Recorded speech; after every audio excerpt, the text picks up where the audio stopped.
The crowd are ready for today's action, and we hope you're ready to see the world's best drivers fighting it out for the race win. It's time for the Mexican Grand Prix. And here are the driver grid positions for today's race.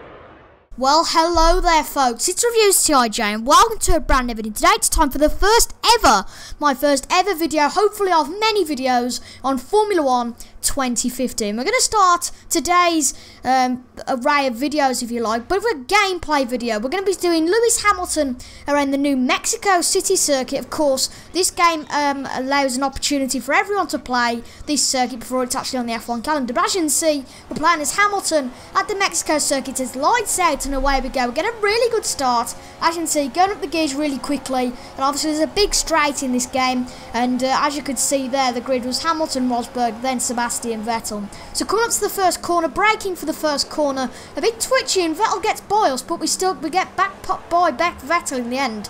Couldn't get my words out there. And actually Raikkonen got past Rosberg, but Rosberg got past Raikkonen, so we could see a very interesting battle between those two. But Vettel has got Rosberg off the start, which is really interesting.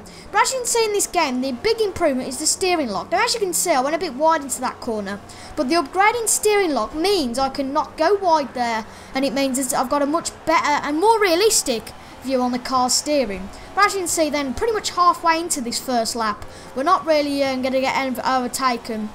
Obviously, this is my second ever race. I think I did one race with Valtteri Bottas at Bahrain, and now I'm doing one with Lewis Hamilton at Mexico. This isn't live com, by the way, this is post commentary.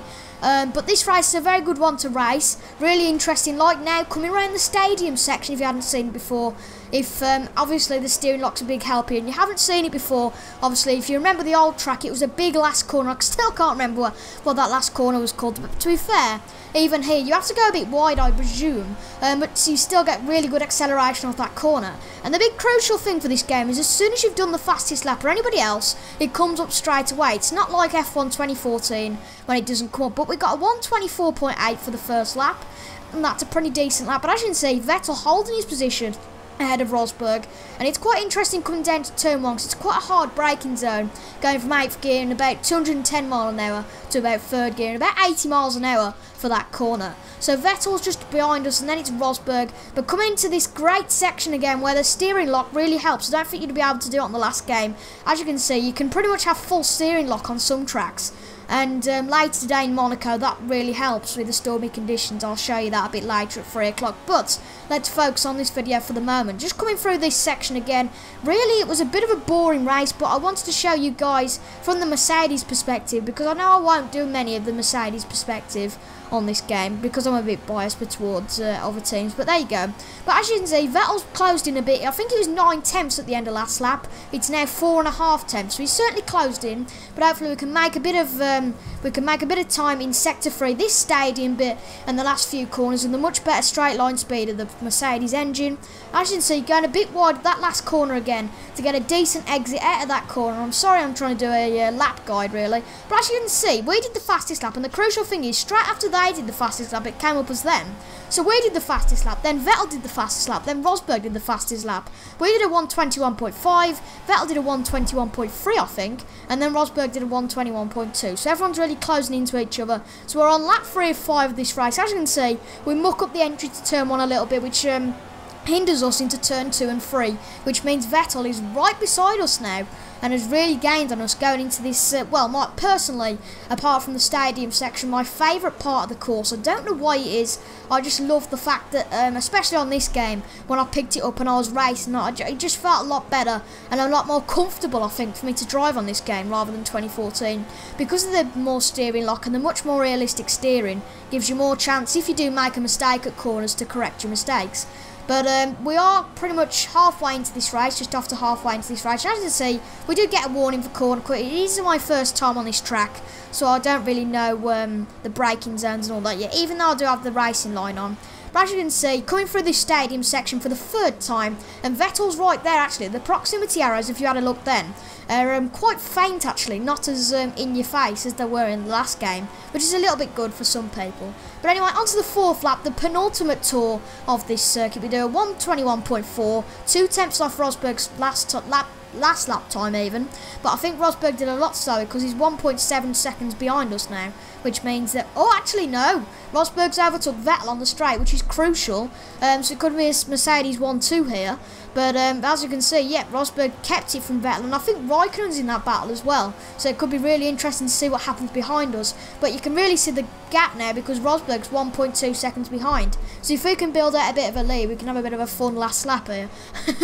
But anyway, into this corner, we do exceed track limits, and actually in this game, a great feature is you get a warning for exceeding track limits, which made me wonder in tracks like Austria, at the penultimate corner, where in the real F1 season, if you exceed track limit, your lap is invalidated. If for this game, maybe that could be the same thing, and that'd be really cool and really realistic to see. You know, if you went off at the last corner, the penultimate corner, sorry. I keep calling it the last corner, but it's the penultimate corner. Technically, it is the last corner because the last corner is really a much more of an accelerated bend. But anyway, we're talking about Mexico.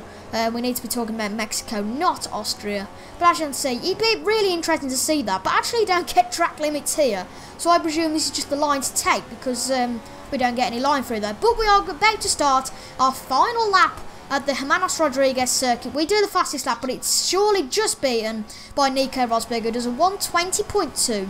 And this is our last lap at the circuit. And as you can see this year, we have fuel, tyres and brake bias, as well as the downforce option. You can increase that for tracks where it's a bit wet, like I do late in the video, and perhaps decrease their downforce for other tracks. So it's really more detailed. And as I say that, Vettel's actually got past Rosberg, but they have fell quite a way behind. So hopefully, if we don't make any mistakes now, we should cruise to quite an easy win, I'd say. And Raikkonen's got past Rosberg, but now Rosberg holds him back.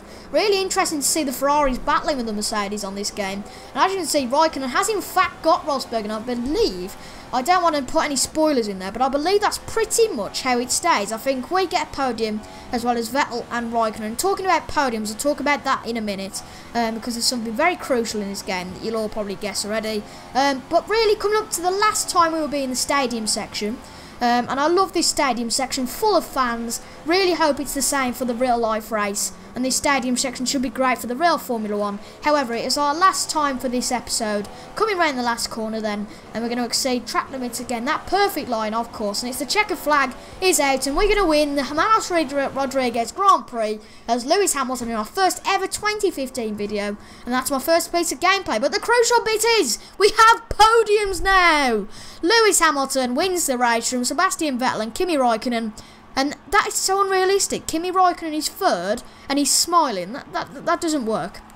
But anyway, it's really good to see the podium animation. This is not much. They just get the trophies and they spray the champagne, but it just adds some different dimension to the game. It looks really cool at the start. But as you can see then, that is the end of this video. If you want to see any more gameplay from me, let me know in the comments. The Jensen button with the video will be out at 3 o'clock today. If you have enjoyed this video, make sure to like and comment and subscribe. Make sure to comment what you think about this game. But anyway, I've been Reviews TIJ, and I'll see you guys later. Bye bye.